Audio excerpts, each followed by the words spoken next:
Anisan'ny mahasarika mpanjifa maro eto an-drenivohitra ny tsenan'ny petite vitesse, enika mpivarotra ny lalana ary saika hita eny avokoa ny karazana entana rehetra. Tsy manaiky hiditra ao amin'ny toerana efa natokana ho azy ireo mantsy ireto mpivarotra na dia eo aza ny fandaminana napetraky ny tompon'andraikitry ny tsena.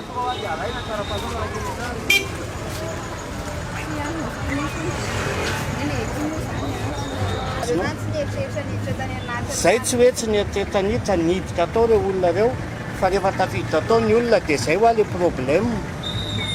Ny tsena izany napetrany tonga dia nanaovana box ohatran'izao azonao dia efa ohatr'izay hoe hity ve niovana box anankiray tonga dia hoe manao nasiana piqué vy dia nasiana tafo vy 25 millions io dia izao mivaleran'ilay olona be dia ahofa aloha le ofana box amplisin'izay ny ticket isan'andro ohatr'izay dia izay le zavatra tena tiana petaka hoe ohatr'izao ve dia ahofa box 25 millions aloha.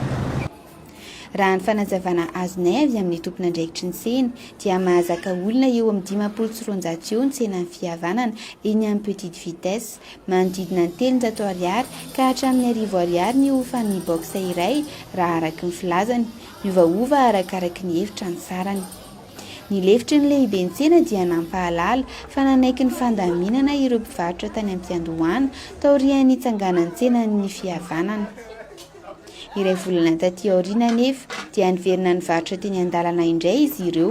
Maro ny anton'izany, noresahin'ireo mpivarotra ny olany tsy fandriam-pahalemana sy ny fahalotoan'ny tsena. Misy koa ireo milaza fa tsy manana ny enti-manana anefana ny aban-tsena. Nivaky moa ireto mpivarotra ao anaty tsena ireto fa matetika dia miara-miasa amin'ireo mpivarotra amoron-dalana izy ireo, mandeha kokoa mantsy ny varotra eny ivelany. Nanambara ihany koa ireo mpivarotra manana box fa tsy misy fiantraikany amin'ny vola matiny ny fisian'ireo mpivarotra eny amoron-dalana. Tsisy hiovanana satria le tsisy mitraikana aty aminay satria le zany misy olona Tanao le izy hitanao tsy hoe manimba-tsena moa zany hoe fitadiavan'olona dia sarotra be le hoe manapaka an'le fitadiavan'le olona anao zany na miteny an'izay fa tsy dia za aloha rehetra ny amiko dia tsy hitako zany dia hoe any fa samy mamitady le izy dia tsy hita le zay koa samy mifamelona ihany ndraindray ohatra ny hoe entana midina eto anatin'ny tsena ato zao azonao alain'ny mivarotra ao amin'ny sisin-dalanao dia raha ohatra zany tsisy mivarotra sisin-dalana presque ny olona zany tsirairay miditra ato anaty tsena le tena mpividy dia izay no mahatonga anahy hoe famelona le mivarotra aminatiny sy ivelany.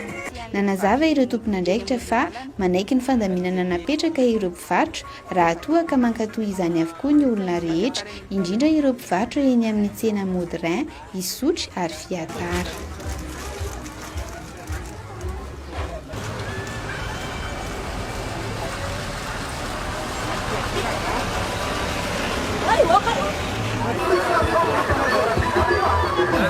Terima